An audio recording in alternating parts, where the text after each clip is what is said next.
Hi, we're JaFact Temples, and today we're going to be talking about our strategy. So this is our team. We are Agitate, Tanner, Faith, Andrew, myself, Jared, and Chad. And so we are going to go, this is our little overview of our the product today. We know that temples are sacred to our customers, and so we have our product plan of salvation. We're first going to start with the idea of our product, what it is, how does it fit in the market, the customer relationship management, the manufacturing strategy, the logistics, global strategy if we want to go outside into the country, and then forecasting. How are we going to continue to grow? So our product is going to be 3D printed temples, and these temples are going to be specifically focused on members of the Church of Jesus Christ of Latter-day Saints. And it's going to be for special occasions such as family sealings, temple marriages, endowments, and potentially even baptisms. We want to set a focus on customers in the U.S. first, because in these 4 states, Utah, Arizona, Idaho, and California, 66% of the U.S. Latter-day Saint population reside in those 4 states. So having Utah as a central ground for us will help us be able to better distribute to the majority of the members in the state here. And for our strategy, we want to make sure we keep a lot of on-hand inventory. These are time-sensitive products and for special events, so we do want to make sure that our customers get them on time. And also we want to make sure that our product have common components, so we want to source plastic that's able to be used in any of our temples, and also we want to have bases that are compatible with any temple that we have. And also we want to make sure that we stay up on the data. So things in the church are constantly changing with like membership, and every general conference, there's always temples being announced. So we do want to make sure that we're staying up with those things to kind of find where our best market is going to be next, and where is the next dense population to be able to market. And also we want to make sure we keep multiple suppliers. As we've seen with COVID, when your suppliers go out of business and you don't have very many suppliers, you go out of business as well. As for our metrics, we want to make sure that we set a goal for a perfect order. Again, these are very time sensitive items and specialized items, right? So we want to make sure that each order we fulfill it to the best of our abilities. And we want to, there's 2 things that could keep us from getting the temples to our customers on time. One is going to be the defect rate, and the other is going to be the lead time. So we're going to track those 2 things for our suppliers to make sure that we're getting these things in on time. And last is our inventory turnover. So we want to keep enough inventory on hand where if somebody orders a product, we're able to make it, but we don't want to keep we want to be lean enough to where at the end of the year we're not having a bunch of supplies just left over and tying up money for us. Thanks, Agitate. I want to talk a little bit about how we're going to deliver our product and have a positive customer relationship. So we've gone through and we've identified who our ABC customers are. You'll see on the horizontal axis, we've got our customer profile fit. And then on the vertical axis, we've got overall our customer lifetime value. So our C customers are your first-time gift givers, right? Or sorry, your first-timers, right? Who are going to the temple, maybe they're just buying the product once, but really we see their activity fizzling out after maybe that one or first or second purchase. Then you've got your B customers, your gift givers. We all know that grandma who stands at reception line at weddings, who loves to give gifts, and we see her buying more of our products, but again, over time, really not being that sustainable of a customer. Then we've got our A customers, our cash cows, who are our families, who maybe go to the temple and get married and they get this gift, and then they start to buy this temple for their kids and for their grandkids and for mission or endowments. We really see them being the perfect fit for our company and really providing a lot of value overall throughout our company. So how are we going to be able to deliver this experience for our customers? Well, we've done a flowchart of our customers. When they get onto our website, they're going to select their temple and then enter in their information. This information will then be put into our CRM system. They'll order the product, they'll get their shipping information, and then we'll manufacture the product, ship it out to them, package it, and overall, a few days later, they'll be prompted after getting their temple to leave a Google review. If they find that the product is defective, we have planned for that. We'll ship them a prepaid shipping label, and then we'll get the product back from them, we'll recycle that temple, and then we'll ship them out a new temple free of charge. Again, after getting that, they'll be prompted to leave a Google review, again, to help us really understand and continually improve our service experience. And then finally, what's going to be running this? Well, Weave software is going to be the backbone of our customer service experience. You can see the benefits and the cost right behind me. The benefits, honestly, are far greater than cost. Really, one of the main things being the price. And Weave as a software is way cheaper than Salesforce. Overall, Salesforce is $750 a month. Weave is only $450. It's extremely convenient for customers to interact with us, whether that's texting or web messaging.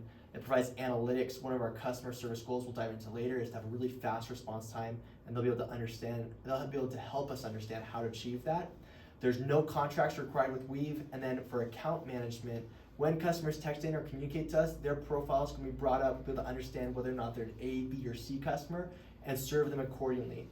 And then the costs are, like any other software, there's an ecosystem. Once we start with them, it's going to be harder to get out, but that's something that's be expected with any kind of software. And then finally, training our teams is going to be something that we're going to have to manage. Okay, next we're going to look at our manufacturing strategy. First, we're going to start off with our core competencies in manufacturing, our priorities. We're going to be looking to insource our product, and in a few slides later, we're going to talk about why. We're going to want to provide high quality products for those who are buying them. They're going to be gifts to other people, and so we want to ensure that the product is as perfect as possible so that when they give the gift, it creates brand awareness for our own temples and our brand, to then hopefully creating a new customer to that gift that is given. We want to create exact replicas of these temples, making sure that these temples are exact and detailed to the point that it's the exact same as it is in real life. And finally, we want to create this value-added system where we customize the nameplates specifically tailored to the product that the customer has ordered. So customizing the data of the ceiling, for example, and the names that are provided in the ordering system. Insource versus outsourcing. We have found through our research that a lot of the product that we will make is going to be low manual labor costs, and so we wouldn't need to capitalize on these costs that are outsourced, typically to China, in these low manufacturing costs with labor. The custom nature of our product is going to be really hard to deal with in outsourcing, and so insourcing is going to ensure that every single product is going to be tailored specifically to this customer. We want to minimize these defects. Like we mentioned earlier, we want to make sure that the perfect order gets out, and so that the customer receives the order that they're expecting without difficulty, and without them having to go through this whole reordering process, the reverse logistics, because it is a time-sensitive product as it is going to be a gift to somebody else. Contract options, looking into the 3D printing contract manufacturing, we have companies such as Sculptio and BigRep. The next slide actually shows this breakdown of our reasoning further why we're not going to go with a contract manufacturer.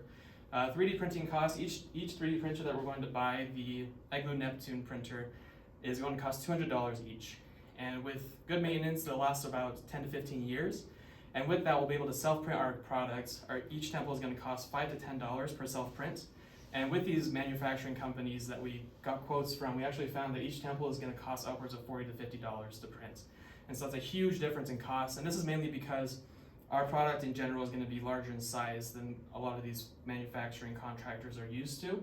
And so because of this, we're going to want to insource our manufacturing and use our own equipment when producing these temples.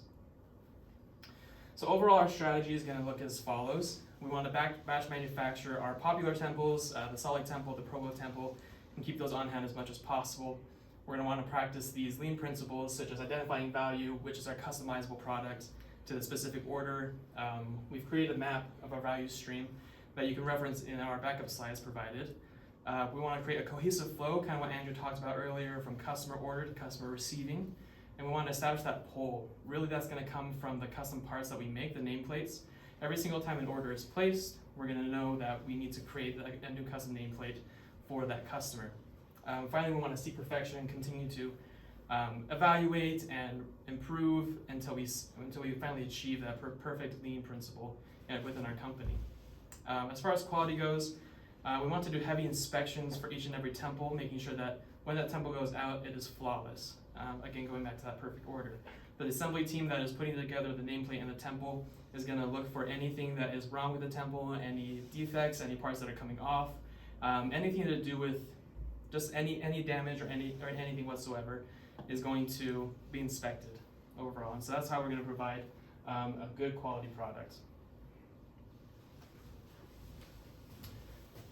Okay, we'll now talk about logistics. First, our inventory strategy. There are going to be popular temples and less popular temples. The popular temples are the Salt Lake City Temple, Provo Temple, and Timothy's Temple at the beginning, and as we progress, we'll see which temples are more popular. We hope to have these always in stock. We are striving for a 95% service rate for those. We know that there are going to be busier times and less busy times, but we hope to serve our customers as best we can by keeping them in stock as much as possible. Our less popular temples will use the just-in-time model. So there are over 200 temples in the world, and they could order any of those. So we'll receive that order, and we'll use the just-in-time model. After we receive it, we'll print it and send it. So our distribution strategy, we are selling our product through Etsy. Etsy has a deal with USPS. They are low-cost shipping. In the end, it's going to be about $8 after packaging and shipping of that product. We're going to be packaging our product in-house as part of our manufacturing. Our last mile strategy is also through USPS. We understand that it's not the fastest shipping. It's going to be anywhere from 3 to 5 days in the U.S. You can definitely the customer can definitely pay for faster shipping, but we hope by outsourcing our shipping, we can reduce costs over time through using USPS. So reverse logistics, there are split costs here with our company and the customer. If there is any problem with the product in the first 30 days, the customer can choose to send the product back at their cost. They can use any shipping company that they'd like. Our company cost would be receiving that product, processing it, making any repairs or replacements. Our manufacturing team will handle those repairs and replacements, and then we will send it back to them at our cost. Okay, now we're going to go into our global strategy. So our global strategy is mainly to focus on partnerships. So we plan on partnering with the Church of Jesus Christ of Latter-day Saints or Deseret Book, and this is mainly because they have a large international network. The church does service all over the world, so they definitely have some connections. We're hoping to leverage that to improve our reach. And we also are planning on expanding, but it's mainly within the United States. Most of the members are within the United States that we're looking to target, and if that goes really well, then we plan on expanding globally. So if we do expand globally, the couple countries that we were considering are Mexico and Brazil, and that's mainly because they have a higher concentration of members. And they also don't have that many temples, so that we can easily adjust our production to accommodate the new markets. Our entrance strategy, we tried to cover all our bases. So for the legal issues, we plan on establishing an LLC and patenting all our designs, so we don't have any issues there. For marketing and sales, we mainly want to do word of mouth, so things like social media ads, influencers, and using discounts. And for our customer service, like we said earlier, we want to have really quick customer service. So for our response time, we're aiming for less than 15 minutes if it's within the business hours. And we also want to give our customers a positive view of us. So we want to pay for return shipping and give a discount to establish that goodwill. And our most important entrance strategy, we believe, is the real-time marketing analytics. So this would cover things like live dashboards and let us to be really agile in our strategy. Awesome. Thank you, everyone. So we're just going to end with our forecast. What's going to happen towards the future? So I know we already talked a little bit about the temples and the cost per, but we're just going to go through it so we can figure out our finance and where we see our business growing. So first off, cost per temple, the plastic's just $5 to $10, and then the screws, the overhead, the shipping with Etsy is just going to be an overall $10. So that's roughly about $15, $20 just to have for the cost. And then we're going to be selling them at 70, so we'll be making a profit of 50 per temple. So our goal is to sell 30 temples a month. That's going to be one temple a day. And through our social media, through word of mouth, we believe that we're going to be able to accomplish that goal.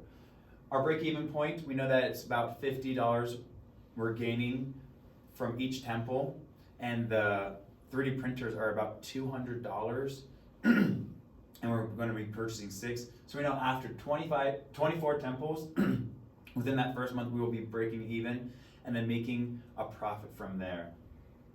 We know that the gross profit is only about $25,000, and then our net profit is $18,000. That seems like nothing, just especially for a startup. Doesn't seem like we're making any money, but we just wanted to test the waters, see where we're going, and then with potential growth, we're going to continue to go from there.